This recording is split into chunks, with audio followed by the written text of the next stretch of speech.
Hai, Om Drama di sini. Hari ini Om Drama akan menceritakan alur film berjudul Pukul 2.22. Sebelum lanjut, jangan lupa subscribe dulu ya. Film dimulai saat seseorang berjalan melalui Grand Central Station, New York, dengan pistol di tangannya. Orang-orang yang melihatnya mulai melarikan diri. Dia berjalan ke pria lain yang tampaknya sedang melindungi seorang gadis. Lalu mereka saling menodongkan senjata. Kamera mengarah ke jam yang waktunya tepat pukul 2.22. Terdengar suara tembakan, dan ternyata itu hanya mimpi seorang pria bernama Dylan. Di tengah rutinitasnya, Dylan mendengar berita tentang sebuah bintang bernama Hamlir yang mati 30 tahun lalu, tetapi cahayanya mencapai bumi dan berdampak 30 tahun kemudian. Dylan dalam perjalanan menuju tempat kerja mengendarai sepeda, menuju Grand Central Station untuk naik kereta. Dia bekerja sebagai pengontrol lalu lintas udara, dengan bakat serius dalam memvisualisasikan pola. Setelah bekerja, dia pergi minum bersama rekan kerjanya, dan menerima tiket teater sebagai hadiah ulang tahun. Keesokan harinya, dia melihat pola konstelasi di depannya. Dia mulai berhalusinasi dengan mimpinya yang berulang, dan tidak berkonsentrasi dengan pesawat. Dia melihat jam tepat pukul 2.22, dan menyadari bahwa jam telah berhenti. Dylan baru sadar ketika rekannya memanggilnya, lalu Dylan memperhatikan bahwa pesawat akan bertabrakan karena jedanya. Segera dia melapor ke pilot, dan menyelamatkan mereka. Penumpang merasa lega, lalu Dylan memperhatikan bahwa jam sudah bekerja kembali. Karena insiden ini dia diskors selama 4 minggu. Sehari setelah diskors, dia menghadiri balet udara, di mana dia melihat seorang wanita bernama Sarah dan terpesona oleh kecantikannya. Setelah acara selesai, Dylan mendekati Sarah dan memperkenalkan dirinya.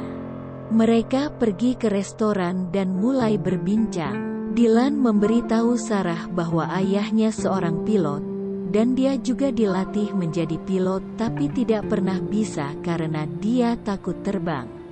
Sedangkan Sarah memberitahu Dylan bahwa dia bekerja di Howard Pace. Dylan juga memberitahu tentangnya yang diskors dari pekerjaan, dan dia tahu bahwa Sarah berada di pesawat yang hampir bertabrakan pada pukul 2.22 lalu. Dylan merasa menyesal atas kejadian tersebut, tetapi Sarah malah berterima kasih kepada Dylan. Saat mereka pergi, mereka merasakan hubungan yang dalam dan seperti sudah saling mengenal lama. Keesokan harinya, saat dalam perjalanan ke Grand Central, Dylan melihat kejadian yang sama seperti hari sebelumnya. Sirine, tawa seorang wanita, suara konstruksi, seorang pria berkata, "Ada yang bisa saya bantu?" dan kaca pecah. Tiba pukul 2.22, dia melihat seorang pengusaha membaca korannya, pasangan yang saling berpelukan, barisan anak di mana anak terakhir dalam antrian menjatuhkan sesuatu, dan wanita hamil di bawah jam. Tepat pukul 2.22 jendela stasiun pecah. Dia lalu menemui Sarah, dan mengajaknya makan malam lebih awal. Lalu pergi dengannya membeli es krim. Sarah mengungkapkan bahwa dia telah berhenti menari karena cedera. Dylan yang merasa tidak enak hati, mulai menghiburnya, memainkan lagu dan menari di depannya. Keduanya menari dengan gembira, dan pada akhirnya mereka berciuman. Mereka pergi ke apartemen Dylan, dan bercinta. Keesokan paginya, Dylan bertanya kepada Sarah, dari mana dia mendapatkan kalungnya. Dan dijawab Sarah, dari mantan pacarnya, Jonas, yang kebetulan adalah artis utama dari galeri tempatnya bekerja. Dylan bertanya kapan ulang tahun Sarah, dan ternyata keduanya lahir pada hari yang sama, tanggal 18 April tahun 1986. Dylan tiba-tiba mendengar suara tabrakan pada pukul 9.15 dan dia memberitahu Sarah bahwa ini hari ketiga berturut-turut kejadian yang sama terjadi. Dylan naik taksi menuju Grand Central. Dia melihat lagi pola sirine yang sama, seorang wanita tertawa, suara konstruksi, dan seorang pria berkata, "Boleh saya membantumu?" Dylan kemudian berteriak agar taksi berhenti, dan membuat pengemudi taksi marah, yang berbalik menyuruh Dylan pergi. Saat itu, mobil lain menabrak mereka, yang menyebabkan kaca jendela kabin pecah. Meskipun Dylan terluka, dia pergi ke stasiun Grand Central, dan melihat pola kejadian yang sama persis. Seorang pengusaha dengan korannya, pasangan tua berpelukan, anak terakhir dalam barisan menjatuhkan sesuatu, dan terakhir wanita hamil berdiri di bawah jam. Dia memberitahu Sarah tentang pola yang berulang ini, tetapi dengan orang yang berbeda. Sarah tidak mempercayai Dylan, tetapi membantu membersihkan lukanya dari kecelakaan mobil. Dylan pulang ke rumah dan mulai menulis semua kejadian di hari itu mulai dari pukul 9.10. Tentang setetes air, serangga sekarat dan pesawat terbang di atas kepala. Keesokan harinya, Dylan pergi ke atap apartemennya, melihat apakah pola itu berulang. Dia menunggu setetes air seperti kemarin, tapi langit cerah. Namun pukul 9.10 setetes air jatuh ke buku catatannya. Terkejut, dia menutup buku catatannya, dan ketika membukanya ada serangga yang tergencet. Kemudian sebuah pesawat terbang di atasnya. Polanya berulang. Dylan hampir tak percaya. Dylan pergi ke galeri mencari Sarah, dan menyadari bahwa sedang ada pameran dengan karya Jonas mantan pacar Sarah. Dia telah membuat pameran hologram tentang stasiun Grand Central. Dan Dylan melihat bahwa itu persis seperti peristiwa yang dialaminya. Seorang pengusaha membaca koran, pasangan berpelukan, barisan anak, dan wanita hamil di bawah jam. Dylan berasumsi Jonas menguntitnya, karena hanya dia yang tahu tentang peristiwa ini.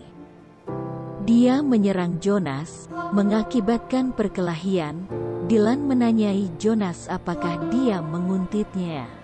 Di antara penonton, adalah pemilik galeri Kiefer, memuji dengan mengatakan itu adalah ide bagus untuk melakukan pembunuhan di stasiun Grand Central 30 tahun lalu. Sarah meminta maaf kepada Jonas, dan menunda hubungannya dengan Dylan. Kemudian Dylan mengirim pesan ke Sarah, memohon memaafkannya. Kemudian hari itu, dia menemukan setumpuk amplop di rumahnya. Seorang pria bernama Jack Redmond telah menulis surat-surat ini kepada wanita bernama Evelyn. Setelah diselidiki, ternyata Jack tinggal di apartemennya 30 tahun yang lalu di tahun 1987. Dia juga menemukan artikel tentang pembunuhan 30 tahun lalu di Grand Central. Jack Redmond membunuh kekasihnya Evelyn dan seorang polisi. Evelyn bahkan sedang hamil. Pembunuhan terjadi tepat pukul 2.22. Jack membunuh Evelyn karena cemburu Evelyn jatuh cinta dengan polisi, Noah Mark, yang juga dibunuh hari itu. Dia juga menemukan bahwa Jack, Evelyn, dia dan Sarah memiliki tanggal lahir yang sama. Faktanya, dia dan Sarah lahir pada hari Jack dan Evelyn meninggal. Dylan mulai menghubungkannya dan mengetahui bahwa dia dan Sarah adalah Jack dan Evelyn di kehidupan lain. Kemudian dia menemukan alamat Evelyn dalam surat dan mengunjungi rumahnya. Bertemu dengan saudara Evelyn yang mengatakan bahwa Evelyn sangat mencintai Jack. Jadi menurutnya Jack membunuh Evelyn karena mencintai orang lain adalah salah. Dan juga memberitahu bahwa Noah juga cinta kepada Evelyn. Dylan kembali ke rumah dan menghubungkan konstelasi yang terjadi. Dia melihat 3 bintang yang terlibat dalam konstelasi sebenarnya adalah Jack, Evelyn, dan Noah. Saat ini adalah Dylan, Sarah, dan Jonas. Sejak konstelasi kembali, nasib mereka juga telah kembali. Dia mengirim pesan kepada Sarah tentang apa yang dia lihat dan memintanya bertemu. Sarah ada di galeri melihat hologram Jonas. Dia memberitahu Jonas tentang temuan Dylan, tapi Jonas menganggap sebagai delusi Dylan. Kemudian hari itu Dylan mengunjungi Sarah. Sarah melihat Dylan tertekan dan coba menghiburnya. Dylan mengatakan padanya karena hari berikutnya adalah ulang tahun mereka. Kemungkinan dia bisa membunuhnya, seperti Jack membunuh Evelyn. Jadi Dylan menyuruh Sarah pergi dan tidak bertemu lagi. Setelah Sarah pergi, Dylan hilang kendali. Dia pergi ke teras dengan niat melompat dari gedung, tetapi dia berubah pikiran. Sarah di sisi lain pergi ke kantor Jonas dan menceritakan semua yang terjadi.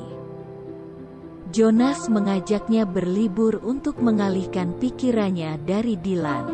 Keesokan paginya, Dylan menyadari bahwa tetesan air, serangga, pesawat dan semua yang terjadi dalam pola itu, terjadi pada Jack pada hari dia meninggal.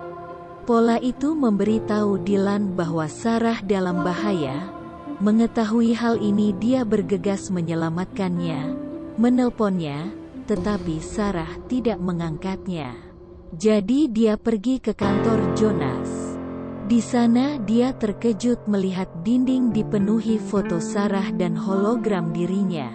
Dia sadar bahwa Jonas terobsesi dengan Sarah. Dia juga menemukan kotak pistol kosong, dan yakin bahwa Sarah dalam bahaya. Dia bergegas ke stasiun untuk menemukannya. Sementara itu di stasiun, Jonas dan Sarah membeli tiket perjalanan mereka. Jonas menyuruh Sarah menunggunya di bawah jam. Sejarah berulang. Jonas kembali dengan tiket. Dia juga menyadari bahwa mereka menjalani masa lalu mereka. Sarah mengatakan tidak bisa pergi, karena dia jatuh cinta kepada Dylan. Jonas meminta Sarah berkata bahwa dia mencintainya. Sarah menolak saat Dylan tiba. Jonas berpikir bahwa Sarah memanggilnya ke sana, marah, dan berjalan ke arah Dylan dengan pistol. Sarah mulai melihat karakter yang sama dengan yang dijelaskan Dylan. Pengusaha, pasangan berpelukan, anak-anak dan sebagainya. Dia sadar yang dikatakan Dylan benar. Tapi itu berarti, wanita hamil di bawah jam adalah Sarah. Jonas mengarahkan senjatanya ke Dylan, lalu menunjuk Sarah. Berkata jika dia tidak bisa memilikinya, Dylan juga tidak. Dylan melindungi Sarah tepat waktu, tapi dia tertembak pukul 2.21. Peristiwa 30 tahun lalu terjadi. Tepat pukul 2.22 Jonas ditembak oleh polisi. Diikuti Dylan yang jatuh ke pelukan Sarah, dan memejamkan mata sejenak. Untungnya, dia tidak mati. Sarah kemudian melihat jam pukul 2.23, mereka berhasil bertahan, dan nasib telah berubah. Kami akhirnya mengetahui Di kehidupan sebelumnya polisi Noah lah yang telah membunuh Evelyn dan Jack. Tetapi polisi membalikan cerita, untuk menyelamatkan reputasi mereka. Bintang sekarat Hamlin, akhirnya menghilang, tetapi bintang baru segera terlahir kembali. Akhirnya Dylan dan Sarah hidup bahagia. Dylan mengatasi rasa takutnya untuk terbang dan sekarang menjadi pilot. Sarah tersenyum penuh kasih pada bayi mereka di buayan. Terpesona, aku terpesona.